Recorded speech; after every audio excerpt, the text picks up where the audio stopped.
So today, so last week I talked with Heng, Yep. and I sort of used that opportunity to actually, we just really talked about our personal history. Like I met him in 2012, how Right. we've been engaging, and I took the opportunity to actually just contrast our what we've been doing in environmental activism, so to speak. And I thought it was quite Yep. interesting because it was really quite different. His Right. activism is it's quite specific. It's very global, political. Corporate. He corporate. He Mm. has to kind of. Whereas my lane, and I think we're similar, but I think that's what we're going to do today is Yep. figure out how dissimilar we are.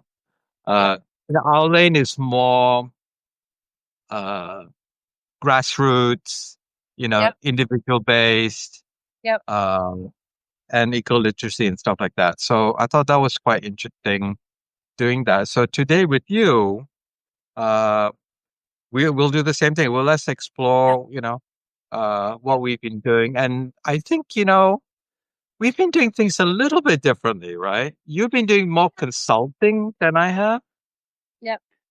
and I have Because I been don't have a doing, place.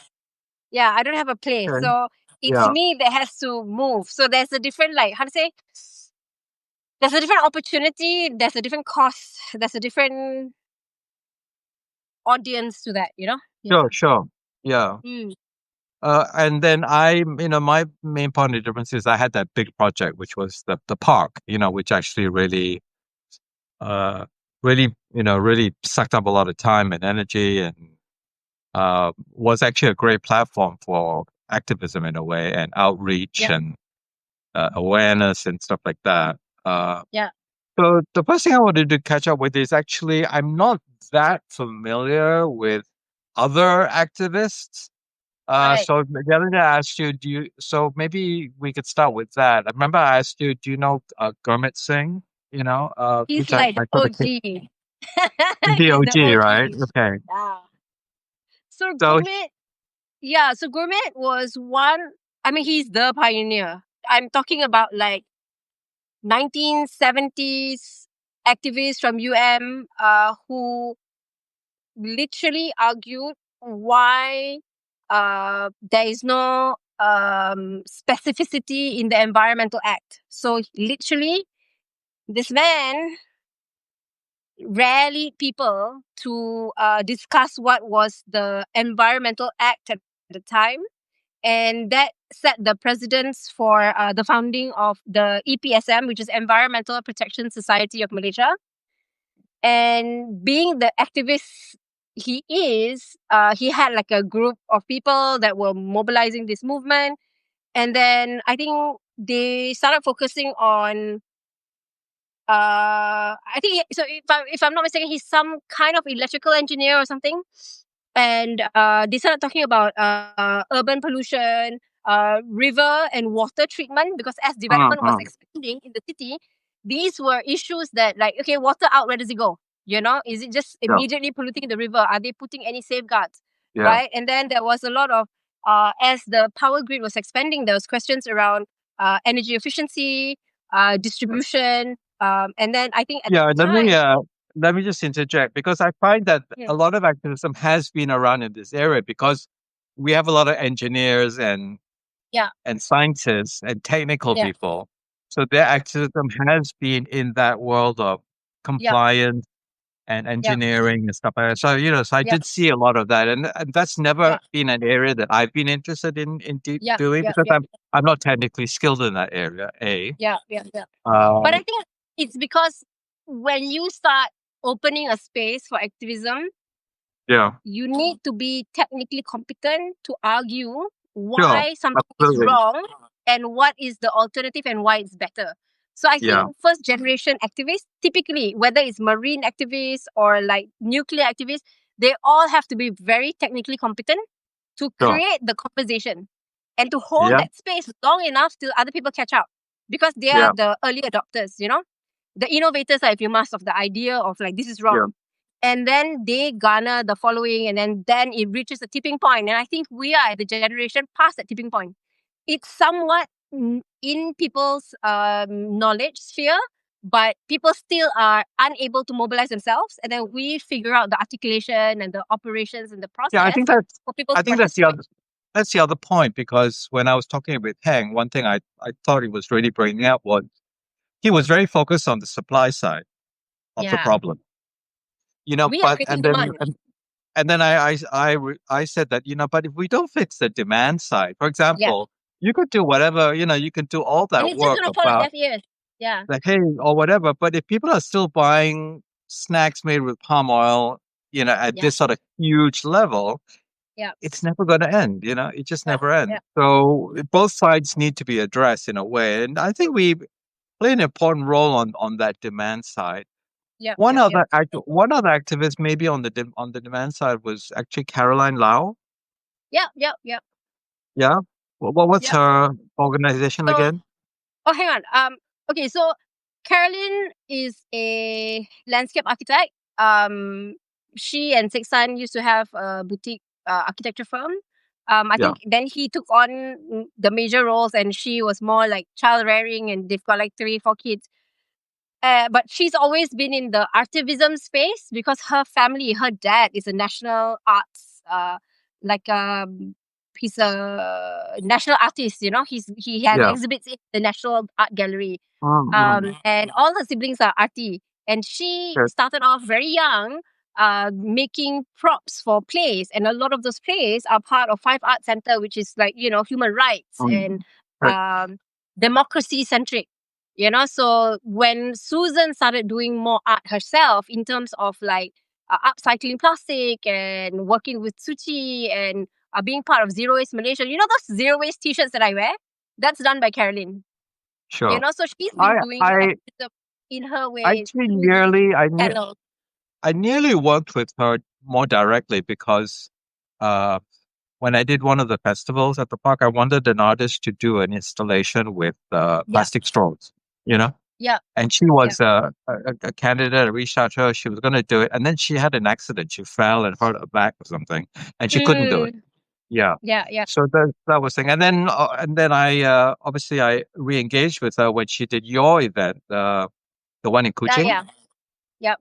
And yeah, so that was so but I find that what's the name? Tak nak sampah. What was it called? Uh, tak nak straw. No, that's Eh? me. Sampah menyampah. Sampah menyampah. Sampah That was her menyampah. name. Yeah, Yeah, yeah. sampah Okay. menyampah.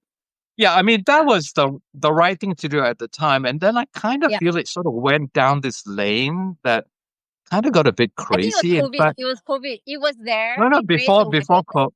before COVID, my issue with this was it became like this lane for sort of virtue signaling in this zero It waste. became that. Yes, it did become that. You know what Everybody I was mean? like, And oh, I want to go to this bar. Yeah. I actually had to leave a couple of zero waste groups because I thought they were just crazy, crazy.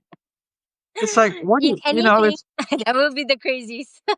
I mean, it was like completely missing the point of some of the behaviors. Like Yeah. they were They demanding were that. still buying. They were still consumers. And I think that was the problem. They were just consuming different Yes, things. And what they yes. were consuming was still disposable to a large extent.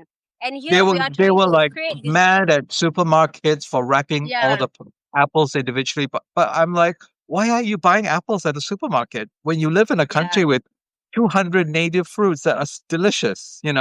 That you can buy from the farmers market or the market. So there was something missing in that kind of idea. And Because then there people was are this, not thinking. People yeah, are just adopting big ideas, thinking that if they follow the mega trend, they will be yeah. visible. So, okay, let me come back Yeah, to gourmet okay, thing. that's a good point because Yeah. these weren't just mega ideas; they were downstream ideas. They were ideas that were Yeah. flowing downstream from the But that's what west. they thought was a mega idea. Yeah. Yeah, It's yeah, ignorance, isn't it? So coming back yeah. to what's that, gourmet? He then was a huge part of the Rio Summit, and Mm, that brought up the conversation around local Agenda 21, where governments, local residents, and NGOs could go out and identify issues within their neighborhood to improve livability. and to participate in more environmentally conscious activism in their neighborhood. So it's a neighborhood specific. Coming out of that, he had left EPSM and started SETDEM, Center of Environmental Concerns. And by this point, he was with so he was married at this point, and his wife, which everybody famously knows as Mrs. Tan, many, many years later, opens the first organic farm in Malaysia. Like, Oh, it was on paper, recognized by the ministry, and it was opened in Sungai Buloh. And I think they had it for a good part of like 15, 20 years. And then it just became too difficult for multiple reasons. Agriculture practice pressure, no purchasing power, people were not buying, labor cost was going up. And basically, they just couldn't manage it anymore. So until today, SETDEM actually has ongoing conversations with the state and the federal agriculture department to allocate like 20 to 60 acres of land specifically as an organic valley. But in some states, they say yes, and then the minister changes, and then it's gone poof. And it takes a right. long time to get to the door, to start these conversations. And that's one thing that I feel Gourmet, a lot of people will tell you he's iconoclastic, which means he's this grumpy old smart person. And I understand why he's like that. It's Yeah, because he's seen this car crash happening way yeah. before any of us did. And then he's trying his Hey, I best think to I think you and I will evade. turn into these grumpy old people as well. For sure, I'm there.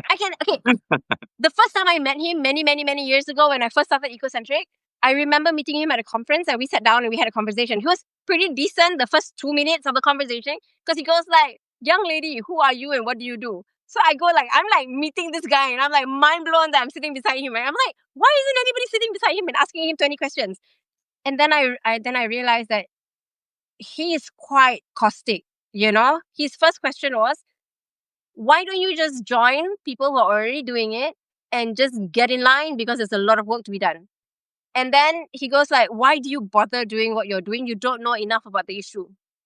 And that first time I was really like, oh God, I can't even swallow my food, It's like, I'd never been almost accosted by someone. So, It was really bad. And then I think I met him again. I went to the center, I met his wife, because at the time I was doing permaculture. So I went to, they had done a process where they met like a whole bunch of organic farmers that were aging. And this was like 2014, I think. And so there was this guy, his name was Noah Jackson. So Noah had done a documentary film as well as a photographic set to mainstream the conversation about organic farmers. So what we did was we volunteered ourselves as part of our learning to SETDEM. And SETDEM's assignment was deliver the finished video CDs to all the organic farmers who were part of the project. And it came with like a set of like photographs for them as well.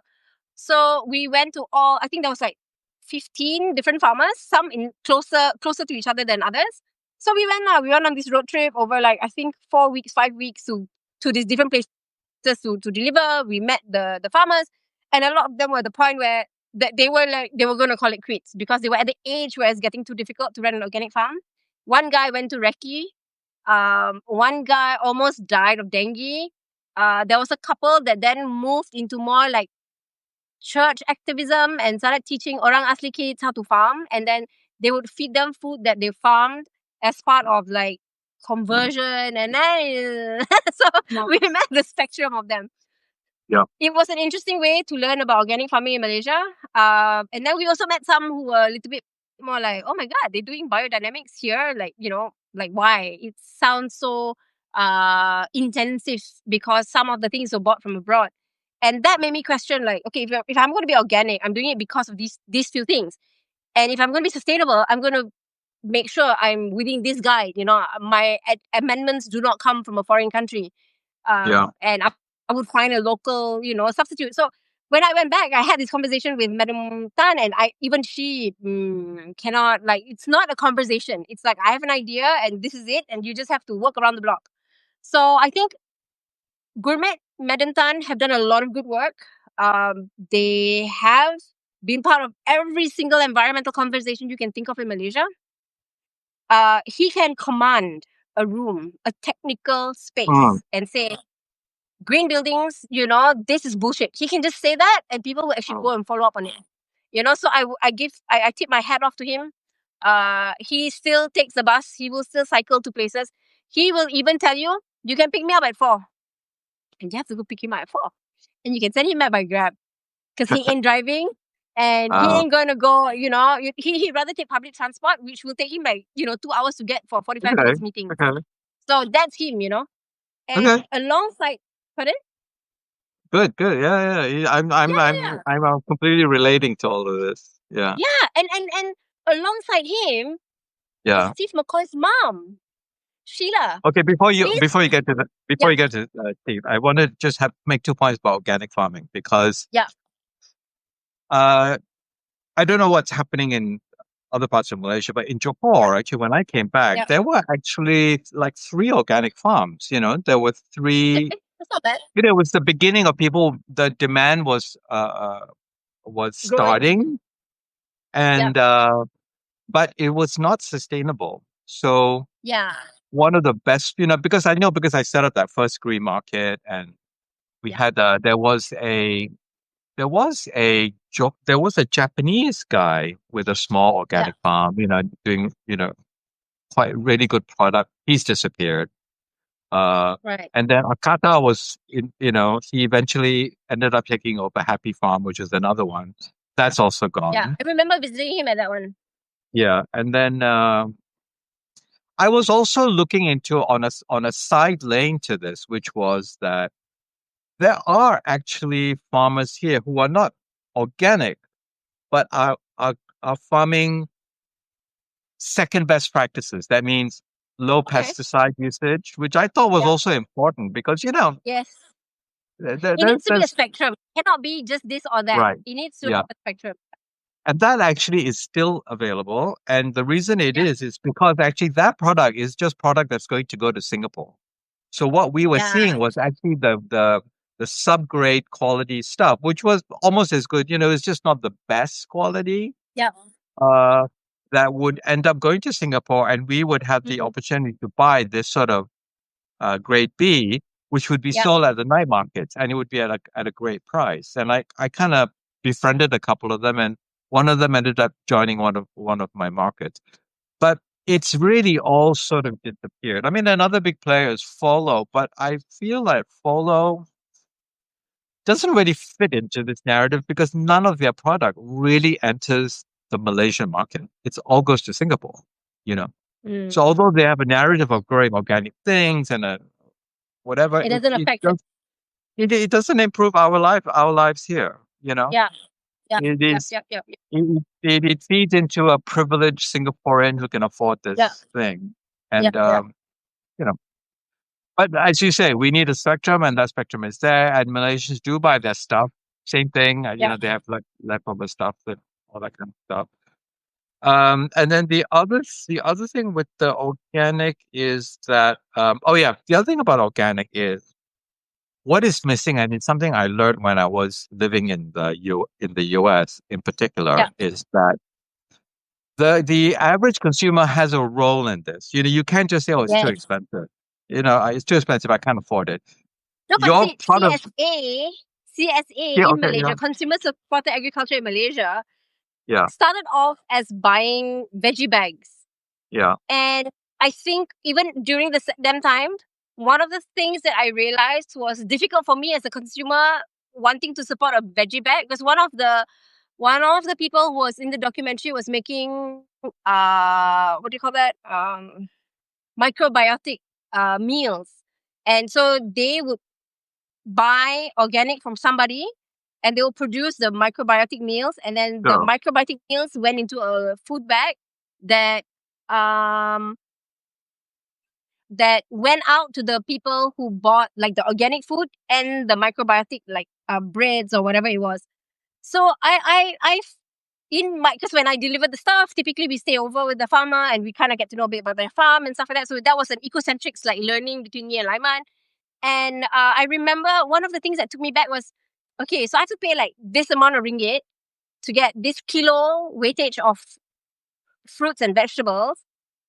to support a farmer that supports my healthy diet, but what the farmer gives me in the box, I can't choose. Yeah, And I I have a didn't know couple how of to things cook to. half these things. I have a couple of So, things to say about that. Yeah, because yeah, it was very hard to adopt these things at that time. yeah. So when at the early stage of this, I had someone really interested in trying to promote this idea, and I'd seen that idea Yeah, in the U.S. The U.S. is a little yeah, bit easier to understand and get into it because the cost of organic food was so high that this was actually a bridge towards that. So you were willing but to yeah, make that. But here, no. Here, the people no, was, yeah, I found that the resistance to that lack of choice, because, we have so much produce here. We can buy a lot of stuff, even though yeah, it's conventional. Yeah, a lot of it's local. Some of it is, when it's really, really local, it's actually not so heavily pesticide, because, if you're eating like yeah, native kind of vegetables, they don't really need to, you know, dose it with yeah, such be high loaded with, pesticide. Yeah. yeah, So that is one thing, is that that methodology just didn't really make sense yeah, here. The other thing, which is actually I'm starting to consider as an important part of actually the educational eco literacy part, is we yeah, need to teach the consumer that they have a role to play in organic food or better food. That means they must cough up the money to buy some of that price point, mm, which is what we learned to do in the US. Okay, milk, organic milk was expensive, but you know what? We would buy occasionally some organic milk. You know why? Because it right, sends two messages. It sends one message to the farmer that says, good job, keep going. You'll yeah, get some support from me. A. The second, yeah, that actually there's three messages. The second message is it sends a message to the retailer, the supermarket, the premium grocery shop, that hey, there are people that want this. You know, so it makes sense to stock it because somebody somewhere will buy this. You know, and then the third thing is it sends a message to the market. The yeah, market starts to see, hey, there are people buying this. You know, yeah, and I see that happening in, say, things like alternative milk, for example. yeah, You know, yeah, yeah, yeah, Farm Fresh is one of the biggest suppliers of oat milk now. yeah, Because yeah. they see the demand for it, the potential. The trend, So yeah, they we see the have a trend. role to play in actually impacting how demand works. You Yeah, know, yeah, it comes at a cost. It comes at a cost, but we're not saying you should completely replace yeah, yeah, yeah. with organic, but you should do It's your mix your lah. It's your dairy, non-dairy spectrum mix. yeah, How much of something, because you cannot not have cow's milk or goat's milk. Because yeah, farmers need cows and goats to do certain things. yeah. So it's the mix, it's the quantum. It's all of those things. Yeah, and coming back to this consumer demand thing, and gourmet, because he Yeah. was making so much noise and he was creating so many conversations, he inspired the formation of organizations like the Third World Network, Sahabat Alam Malaysia, Consumer Association of Penang. And so people like SM Muhammad Idris, another wonderful man who's already passed away now, um, based in Penang, they used to write a newspaper. I don't know if they still do, but they used to have a consumer newspaper that Yeah, will yeah, yeah. literally tell It was people, great, actually. Yeah, yeah, tell people like, oh, these are the things in your yeah, laundry yeah. detergent that if you Yeah, is it have still these kind of going? That was reaction. a really good resource, I remember. Yes, it was very Yeah, good and it was around for many years. yeah, And they also did advocacy in the sense that you could go to their center and you could learn how to turn a parking lot into a little farm. And so they did raised beds, they were distributing earthworms. So they did quite a lot of stuff. So so you think of gourmet, grumpy gourmet. Oh my god, it sounds like him. Grumpy gourmet. And all the people gourmet mobilized, right? Third World Network does a lot of political advocacy. And a Mango Malaysian Environmental NGO, which was funded by Danida. I was the national secretary for 4 years. And yeah, without people like Gourmet and Steve McCoy's parents, basically Sheila and Ron, and him to a large extent, the movement would have died because yeah, these people were not just doing it because they were gung ho. They were yeah, articulate. They were very intelligent. They were very connected. They were getting the right people in the room. They were getting the right grants, UNDP grants. They were getting UN education grants, and they were running workshops for free. So they did sustainable living in Malaysia, a conference, and they do this conference every year, which is under EPSM, Environmental Protection Society of Malaysia. And It's still going on. it's still going on, but it's full of old people, which is a bit sad. But that's a conversation for another day. So, but they're pretty awesome people, and oh my god, I can just sit down and listen to them. And even Auntie Sheila, right?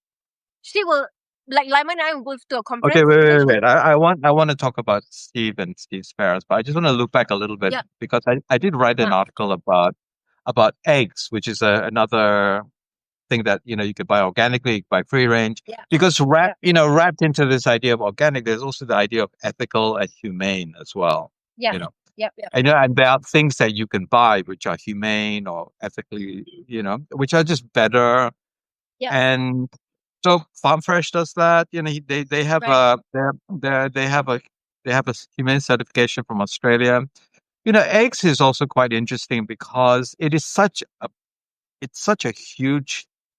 The demand for it is so huge. The demand and supply is a big conversation. That the government is heavily involved. To make it a sort of a key product that can be easily bought because it's high nutrition. It's high nutrition, it's easily. Foundational protein. It's Yes. foundational protein. You want to heal? But it is. Eat protein. But it's highly conflicted because there's a lot of inhumane ethics involved. And I find that people are just completely just not aware of this as an issue. We don't learn this in school. Yeah. So that is actually, and same thing.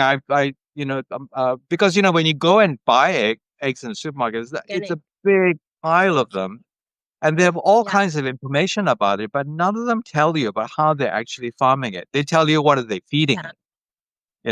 Omega-3, all the things that they're feeding, but it doesn't tell you what kind of conditions the chickens are living in. So, and then eggs also, we have different problems here. In the US, the problem is actually labor. Labor is expensive, so it's like anything organic is expensive because the labor component is a huge barrier. It's not so much the case here, because we have access to immigrant labor and so on and so forth. But what we do have a problem with eggs here is actually we have a predator issue. So anyone I've ever known, so people avoid farming eggs because actually it's actually quite difficult. You actually need quite a lot of overhead to protect your flock. Netting, a lot of them are indoors. It's quite problematic to do. So there needs to be a conversation or a narrative around, but it's worth doing. It's worth doing if people are willing to pay a little bit more for all the categories and which is what my article was about. Like, do you know what are the categories? Do you know what free range, cage free, naturally fed, all that kind of stuff? How it impacts the egg, how it impacts your health, how it impacts your environment, how it impacts the farmer's neighbors. So I think that is a lane that is, I think we should still be going down on. I don't know about the vegetable part of things. That seems a little bit harder to sort of win over. I'm leaning towards recommending just buy local. Don't go crazy demanding organic. Buy local.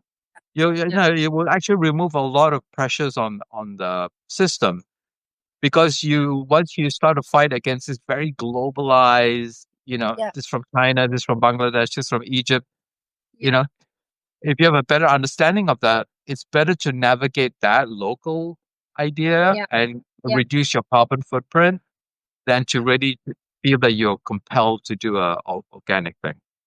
First people to publish a Malaysian carbon footprint calculator was EPSM, Auntie Sheila. Oh, okay. McCoy. Yes. Okay, so talk to me about the McCoys because the McCoys are like a UN family. Like I think all of them at some point or the other work for the UN. Oh, Like the okay. dad's a gynecologist. Dr. Ron McCoy is a gynecologist. Um, he Did also they win won. the Nobel Prize or something? One He of the did Doctors Against Nuclear. But don't ask Steve about it because he'll tell you it was the stupidest reason why they won. oh, okay. So it's something to do with an article that was extrapolated, which didn't have enough data, Yeah, and it kind of made it a bit irrelevant in terms of the context of why the nuclear should be banned. So that's a whole other conversation. But yeah, as a family, they're really intellectuals and they are really down to earth people. And I think that combination yeah. just makes them like golden retrievers, you know? Is They're like are they really, accessible? yeah. Are they accessible? Do they have a website? Do they have EPSM. social media? Huh?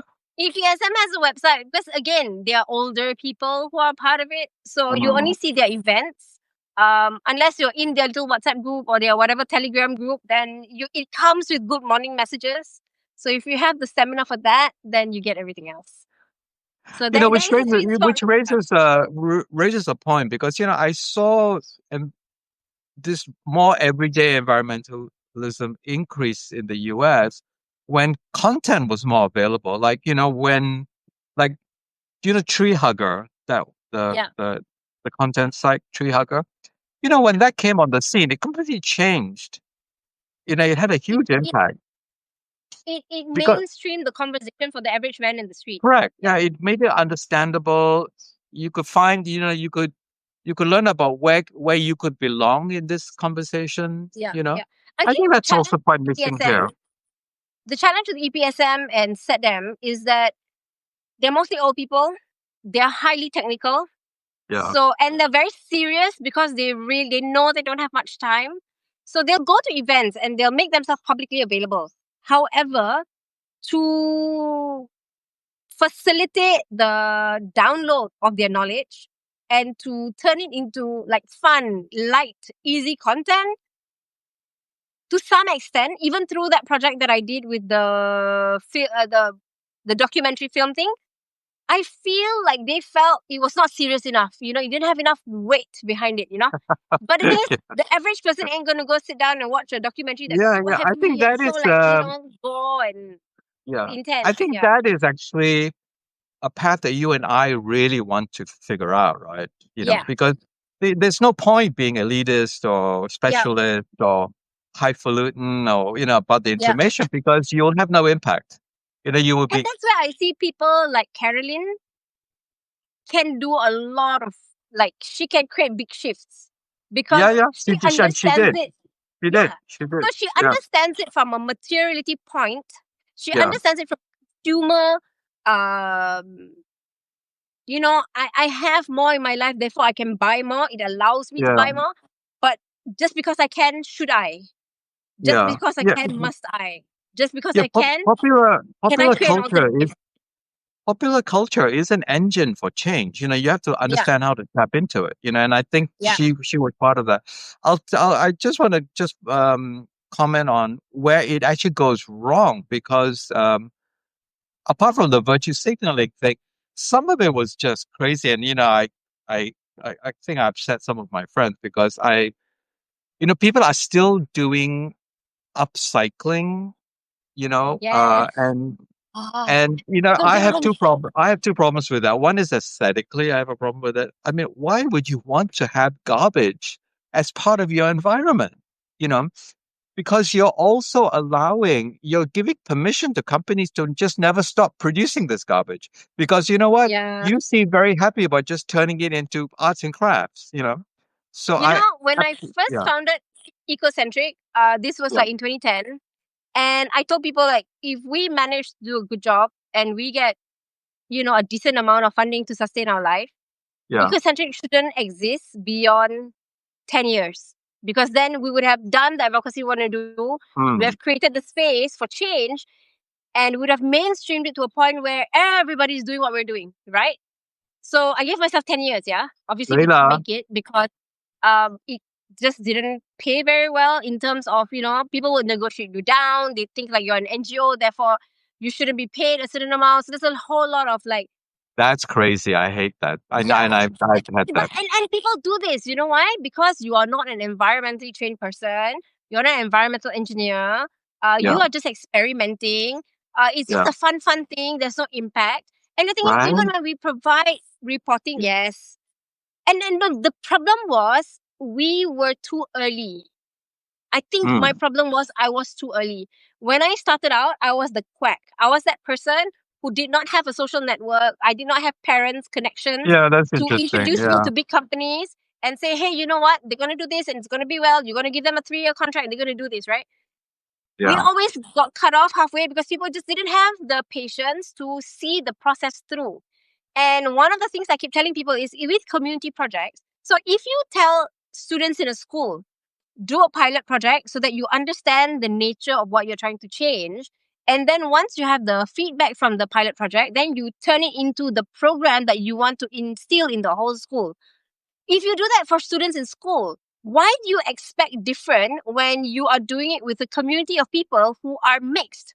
Because the thing is this, in school, you're addressing everyone with a similar base things. They have common teachers. They play within a set boundary.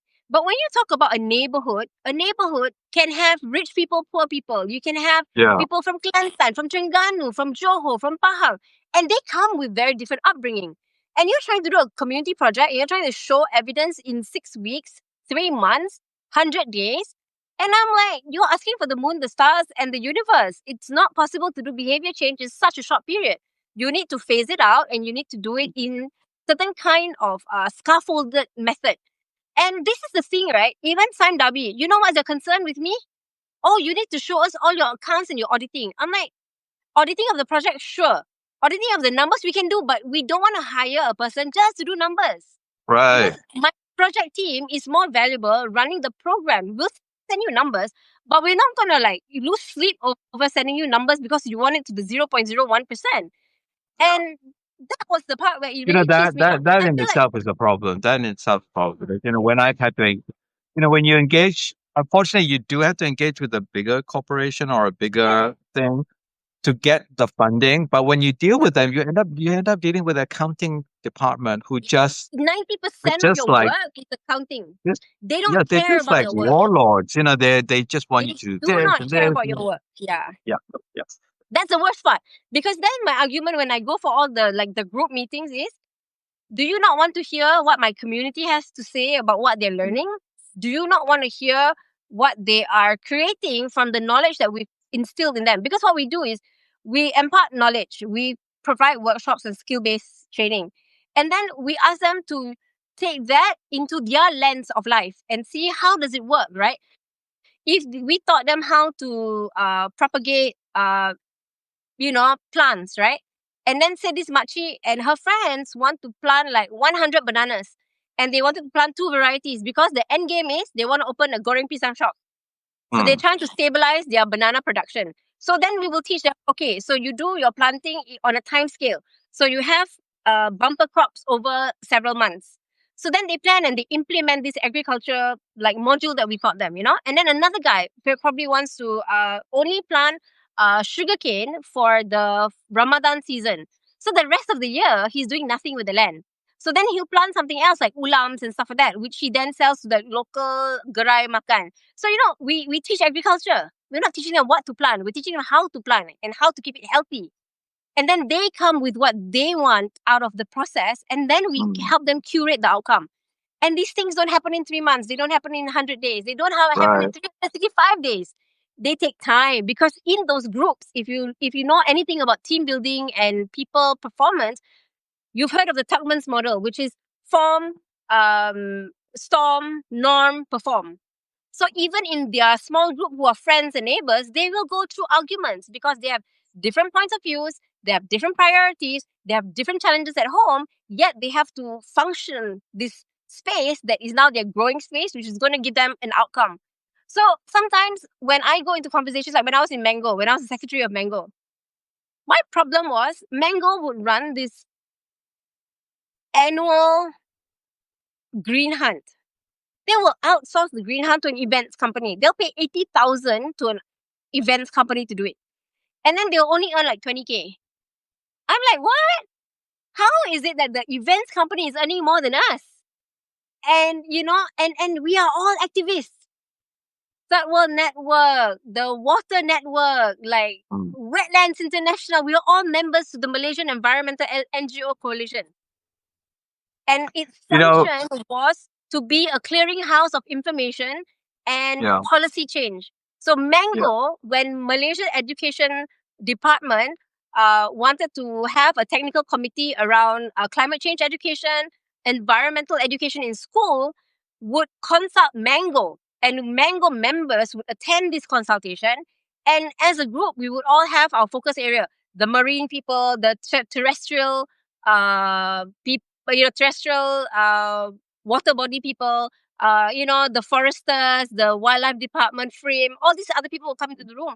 We're all Mango members, and at the end of the day, we were an authority to put out watchdog statements and notices because we were a coalition, and that's the power of it. But it got politicized by people within the organization who had very commercial interests. And it's very sad because a group of mature activists are overtaken by, a commercially driven individual who just has less. yeah. That's another issue because I experienced that, and that commercial capitalist sort of, because when I started doing green markets, which was like one of the sort of building blocks of us doing, in a way, it was a kind of activism because we were bringing to the was bringing to the You're making it customer feasible.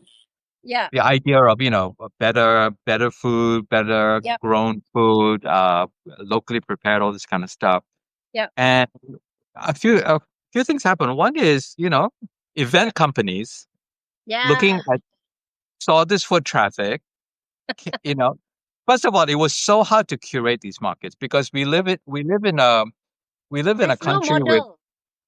No, it's not that. There's It's no actually model. we no, it's not. That's not the problem. We don't have makers in this country because everybody is on a path to becoming an engineer or a doctor, and anything else is a loser.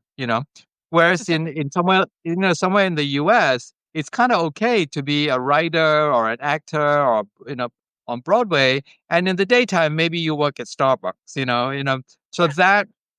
that allows for The a lot of maturity cycle is people different. Yeah. to actually do a little bit of making. They could do it Yeah. part time. It would be it's this sort of spectrum thing that you talked about earlier. And Yeah. so you had, so if you went, so for example, there's something called the Renegade Market in New York. And if you went to that market, it was incredible. The creativity, the innovation, the ideas, and then Etsy, things like Etsy, became quite lucrative businesses, tapping into all this creativity and this maker community. That's not the case here. So when we were doing the markets, we couldn't find vendors because nobody's making these things. Or if they had, and if they do, they're not in really a full understanding about better practices, sustainable methods, Yeah. better packaging. So we actually had our work really cut out for us to actually developing this. We had to teach people about what their assortment should kind of be, what Yeah. their packaging should be. We ran into a lot of problems because we upset a lot of people because, we wouldn't let them into the market if they weren't doing some of these things. And then after all this careful curation, Akata and I would just drive ourselves crazy getting this done. Some event company or some property developer hire event company from Kuala Lumpur, just come in to our market, take the names of all the people that we had just killed ourselves developing and just do another market. So Mana? we started to compete with all these other green markets, these farmers markets with no farmers in the middle of a mall, of an air conditioned mall. Whereas we were so strict, it had to be outdoors, it had to be a market. It was at the end, our cousin and I often say, I don't think I want to do this anymore. It's too much Damn. hard work. And I don't feel like we're really appreciated. So it's very ad hoc that we do it. It has to be like almost like, okay, it's got to be really, really a great event, and then we'll do it. And because Damn. it's certainly not a money making venture either. We can barely get paid to do it. So Do there's you that. know who came into the space and ruffled feathers fairly recently? Pekka. Have you heard of them? PEKA? No. Pansri Sabrina. So don't quote me. I'm not 100% sure. Having this conversation with her around like her husband's like somebody, either the owner or something around Hard Rock Cafe. And so she has all this money that she can spend whatever she wants. And Hmm. she decides to run the Rainforest Marathon. So she Ah, creates this event called the Rainforest Marathon. She has a campsite called Tanah Aina, several campsites to be exact. And she invests in a lot of environmental advocacy. And some of it includes supporting indigenous people, court cases against the government or land grabbing, which allows them to do GPS marking of their native boundary and their ancestral rights area.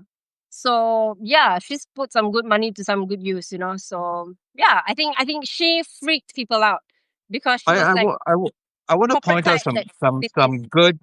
some good capitalistic lanes. One of them is actually the whole plant-based vegan community.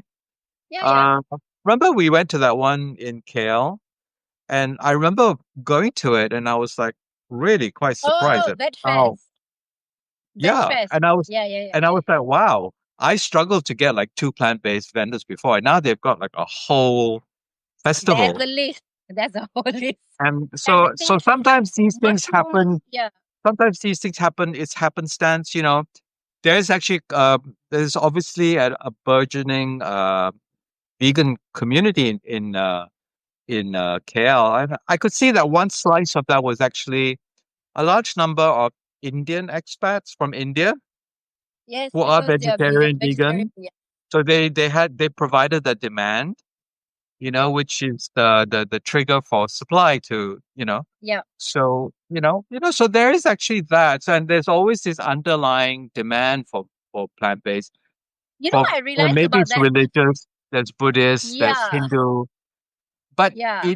there is something to build on, which is something that Yeah. I'm Yeah. just gonna like take a note of and say we should keep this in play Yeah. because Yeah. there are roots here that have an ability to grow into bigger things here. So what I Yeah. realized about coming, because I went to that festival with you, and then I think I bumped into some of them several months later, and then I met because we at that point we realized we knew quite a few of the people who were there. Yeah, yeah. Is that I found homeschooling parents who spend more time with their kids, but also some of those artisan makers. So they made like tempeh and they made like Sure. the Yeah. cheese and stuff. But also because their kids were allergic to a lot of the foods, other Yeah, foods. So then they kept their kids within the vegan lane. Yeah. that's another area where the circles cross because a lot Yeah. of that vegan plant-based stuff also crosses over into wellness, right? Yes. Health, Yeah. health and wellness. So people looking for solutions to allergy or, Yeah. you know, Yeah. digestive My issues. only thing was Yeah, navigating between eating actual green stuff and carbo loading. I think right. if you can figure out the balance between green, Yeah, fresh, carbo loading and processed, I think you can find a really sweet spot, at Vegan Fest. Yeah. yeah.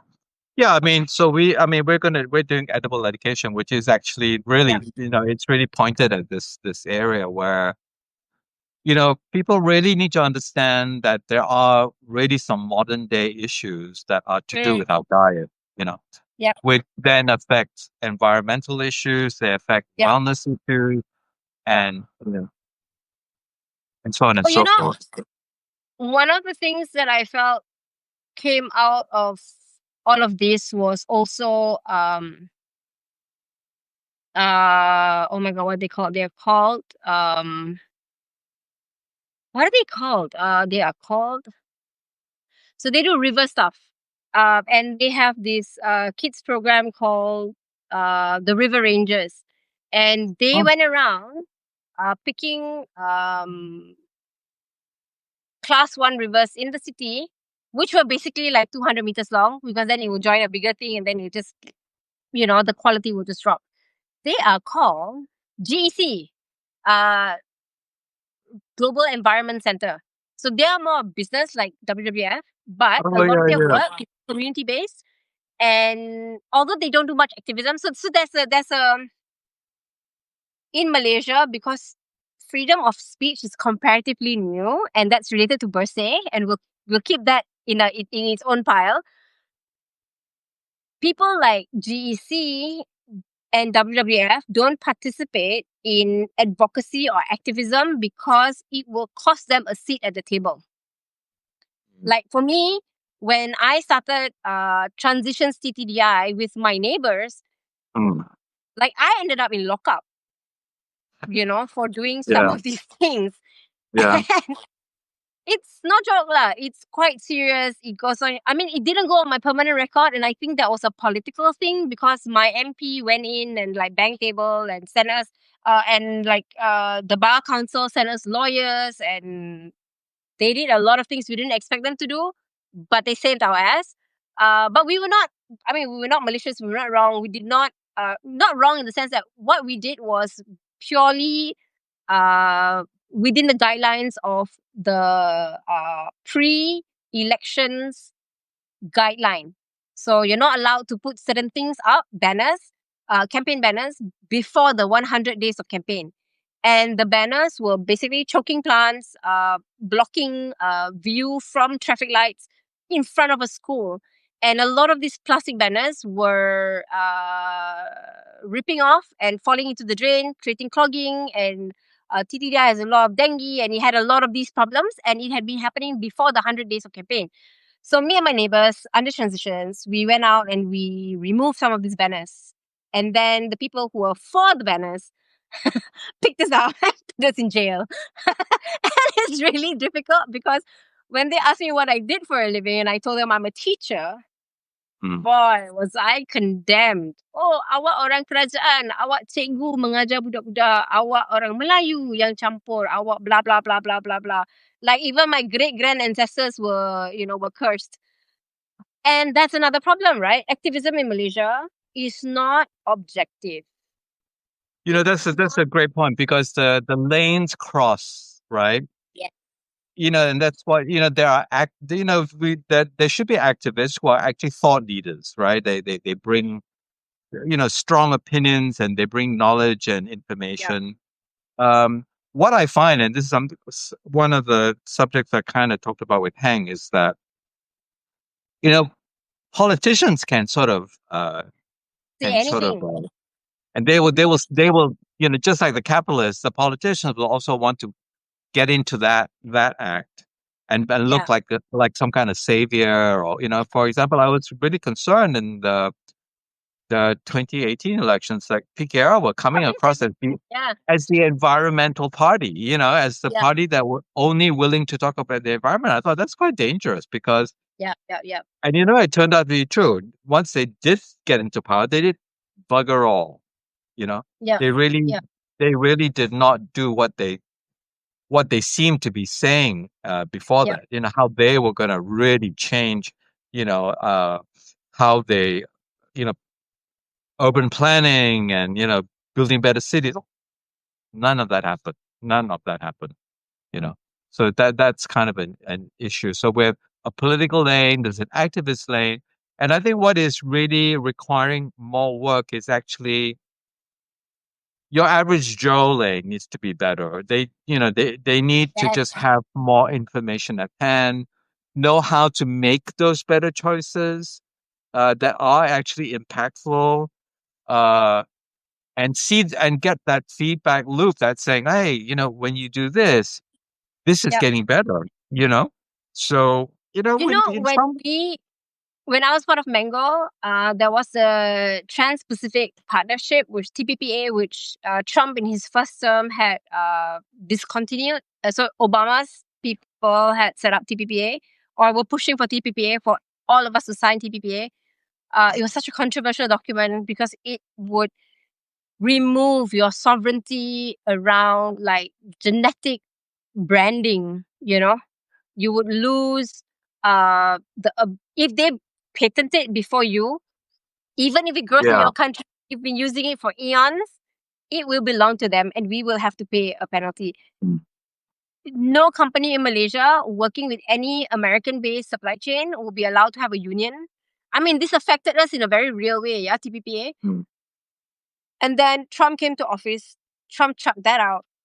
And I think I had gone to see the document at the American embassy, and I tell you, it was like, I'd never done anything like that before. I work in oil and gas, yeah. I know what PNC means. To go to the American embassy, to leave everything that is your identity at the door, walk through the building into a secure room that's guarded by someone with a gun, to see a document that you cannot write anything down. You just literally have to remember everything. And Wow. before we went for that appointment, we called a whole bunch of people who we thought had photographic memory or had any inkling of memorization and stuff like that to make appointments. So different people will go and see this document and come out, and then we could like regroup and talk about it, right? Wow. It was no joke. And to know that that document did not pass was such a relief, because that was one of those documents that Mango, Third World Network, SAM, CAP, SETDAM, EPSM, everyone had a common consensus that it would destroy Malaysia.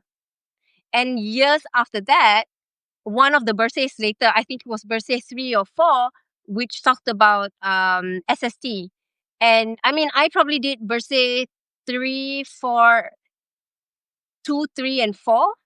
Because I think the first one was like 2007, the second one was like 2011, then the following year 2012, then the next one in like 2015, and then I think so something like that. And there was a lot of issues around TPPA that kind of got bundled up into like better legislation. It got bundled up into like transparency of governance and what was being pushed into policy at the national level that will trickle down to consumer. And I think that would, if you think of activism, it is not possible to think about activism as just an environmental advocacy, because at the Sure. heart of it, we are doing it because it's people who are affected. We're Yeah. doing Yeah. it Yeah. because we are Yeah. victimized in this. So we are standing up for ourselves by Yeah. talking about issues that impact us the most. Yeah. But we don't get up and saying, We I'm are going to go talking. and be an activist, We're talking for people who are at the lower end of the food chain who can't speak up. That's actually part of Right. an evolved society does that. That's why we want to talk about the indigenous, and Yeah. we want to talk about wildlife, things like that. Correct. Because we are that voice. We are the Yeah. ones who are able to make those arguments.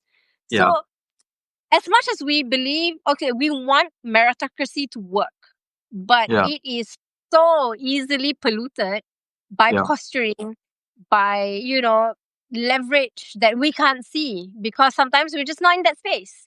We're Yeah. not there long enough, and I was part of, so I've been part of like maybe 3 major land grab protests in my whole life. So one was when I was like 10, which was like Bukit Gasing, which was where I grew up. And I remember my dad had so what I remember from that protest was there was abseiling down the top of the hill to the bottom, and they had some of us kids abseil halfway and hold out this big banner that says, we are defending our future. And at that time, all I remember was all these uncles and aunties that I've always seen when I go to the park.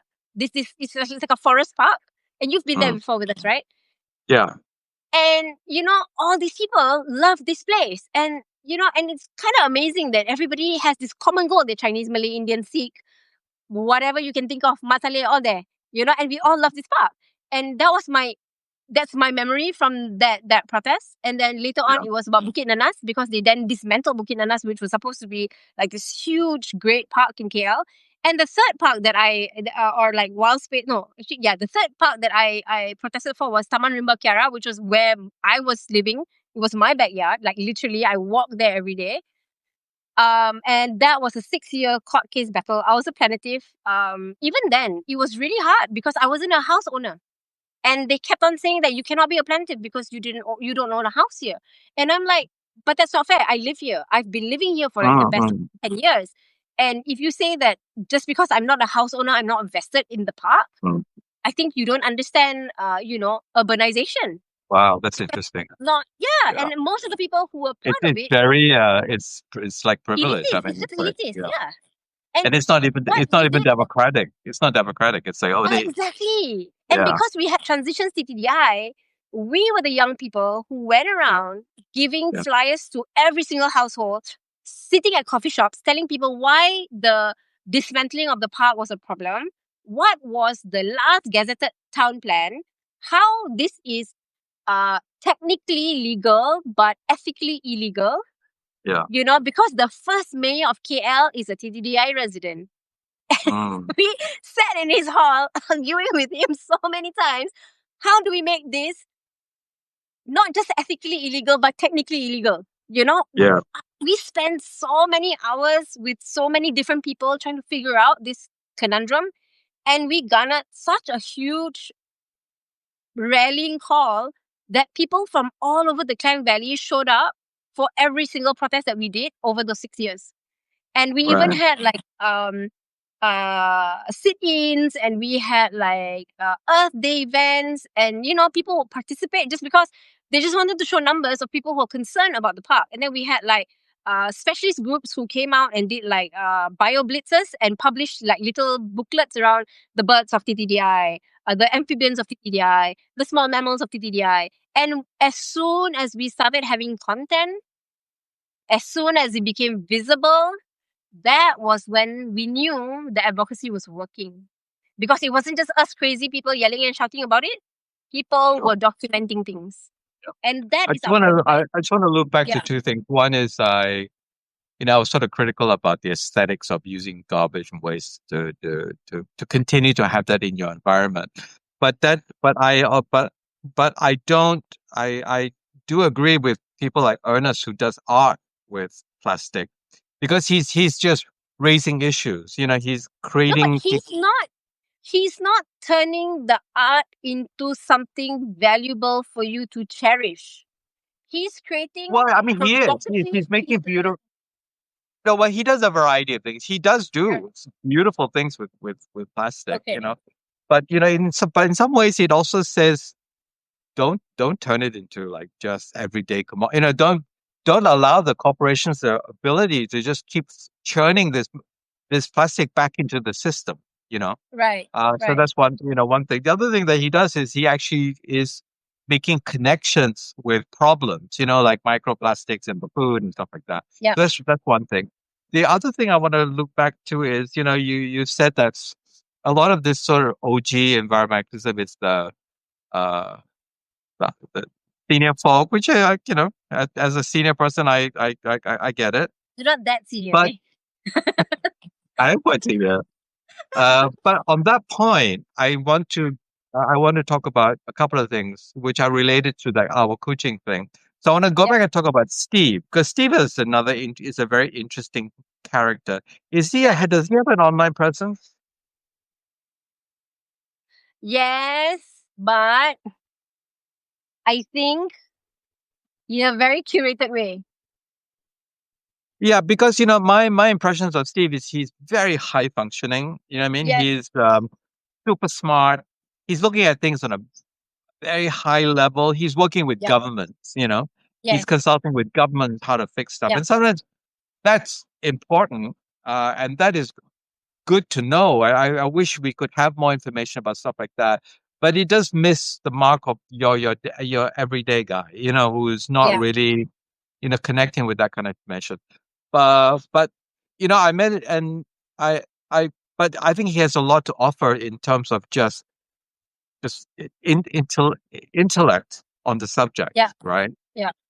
Now, what I want to ask you about is actually young people. So Yeah. there's two things. One is, there were a couple of young people in that coaching event. What are they doing? Yeah. Like Barbara and So Who's the other Barbara's one? with the Ministry of Finance at the moment. So She's they're government related. They're not really she's in the government. She works for the right, Ministry of right. Finance. Yeah, I think right now her And focus and area the is other one? still the Was it SDGs. Honey? Yeah. Honey or something? What was her name? Honey was with Ritz-Carlton for many years. I think now the group has sent her to a different, like YTL's the group like brand, and I think they're sending her to an island. She just connected with me like maybe a week ago about So she wants me to read through the technical specifics of several composting machines and to recommend one for them to buy and use on the island Yeah. to deal with waste management. Okay. So I told her when Okay. her team's So ready with like so stuff. that's And what's also happening.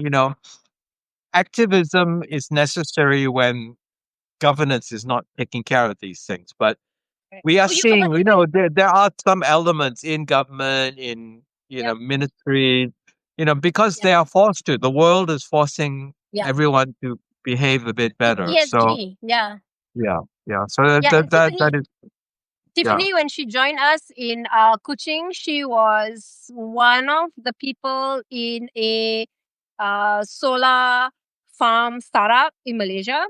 yeah, And then she moved on to Touch and Go, and she does the UI UX for them. She's the head of the yeah.